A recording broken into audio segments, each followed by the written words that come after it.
Hey guys, I want to welcome you to week 9, and I'm going to be talking about professional associations and the ICF.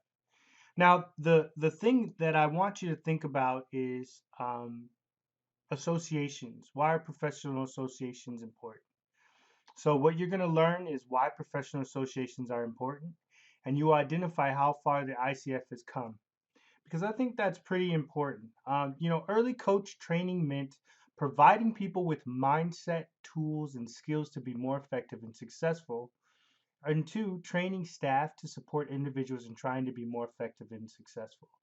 If you notice, both focus on being successful. Early coaching, I don't really think that there's that much difference between early coaching and coaching now. Um, there are different nuances to coaching, but ultimately the focus is on helping someone to become the better version of themselves because we all want to be the better version of ourselves. I always say it like this, if I'm Mike, I want to be Mike 2.0. I just want to be a better version of that.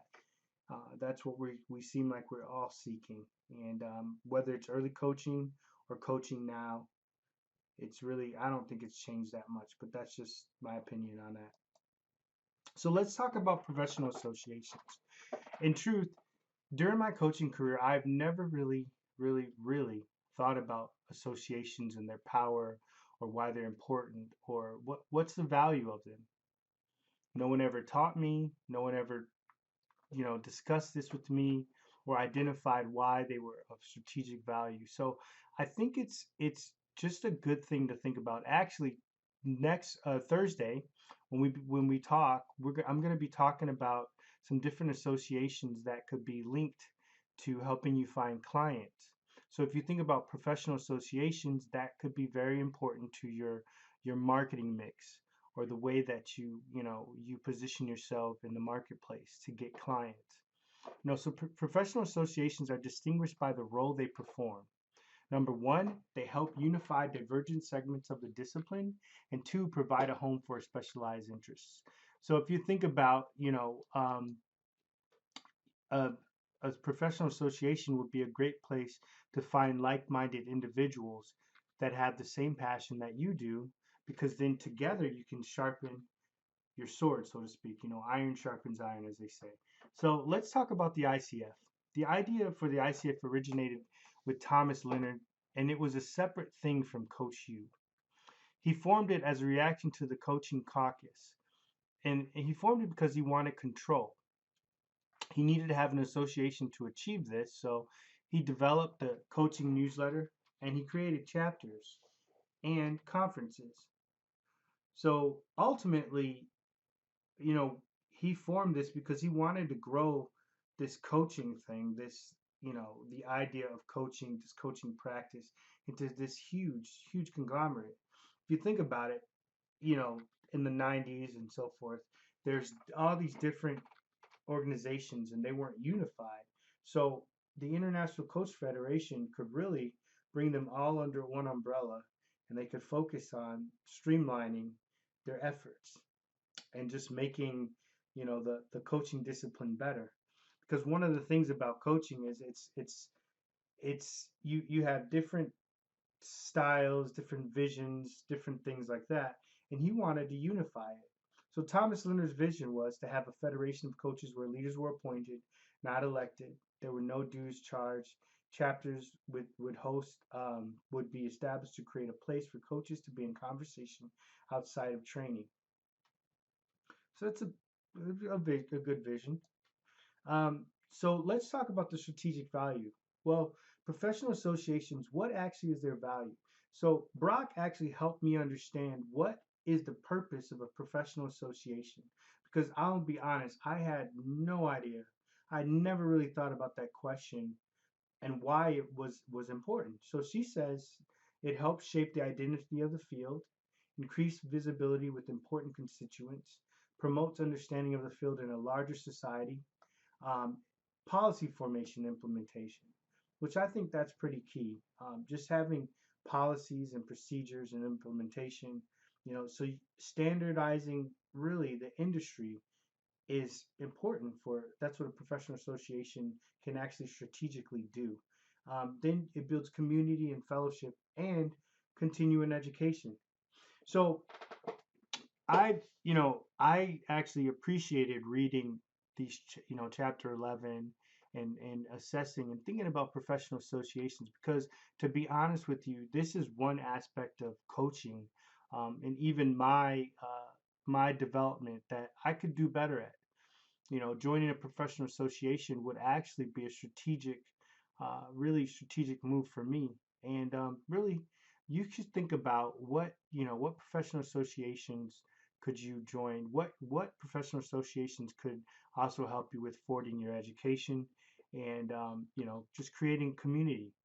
Because really, that's ultimately what it says is pretty important. So, how could that be a strategic aspect of your coaching practice? So ICF wanted to establish itself as a legit profession, so they set up standards and competencies. And you can go to the website, you've seen the competencies and the standards, and we coach on those things. And really, they established these so that they could be legit.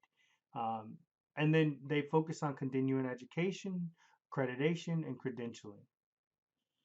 Okay, so let's talk about expansion. As of July 2020, ICF has approximately 41,500 members in 147 countries and territories. Now, in 1997, they had 650 members in 89 chapters. Now, if you think about it, wow, they have really grown and expanded, and it's a lot. It has a lot. Now, this is a really cool fact sheet about the ICF Coach Federation, International Coach Federation.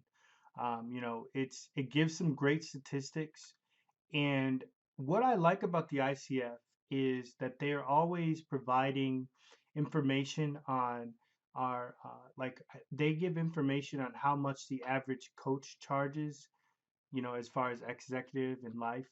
That's really good information that you guys can utilize for your practices.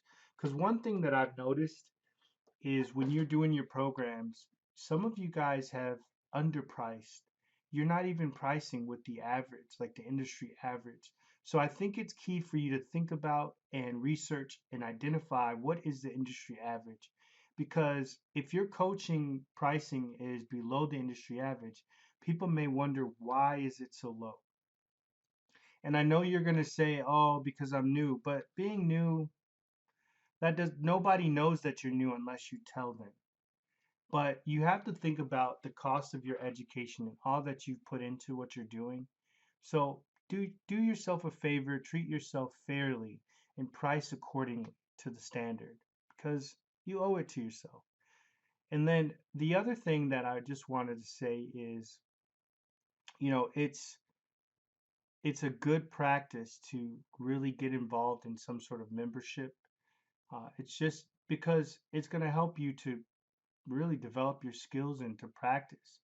Once you're out coaching, you're not really going to have anyone to I guess practice or communicate with unless you find a community of practice or you build one. So it would be a good thing to really get involved with the membership. And I have to be honest, I've never done a membership for coaching. I've never joined the ICF for coaching, and I'm gonna actually do that tonight. I'm gonna set that up, the membership for that, because I realize the importance of that. And I just want to say that I know that this was a short lesson, but I mean, Brock, she really, really, really covered a lot of ground. Um, but really, what I think is important is just understanding why the ICF is important. Why are these types of federations and things, why are they important to us? And I definitely see the value of that, and I hope that you see that as well. So I'll see you guys tomorrow in class. Thanks.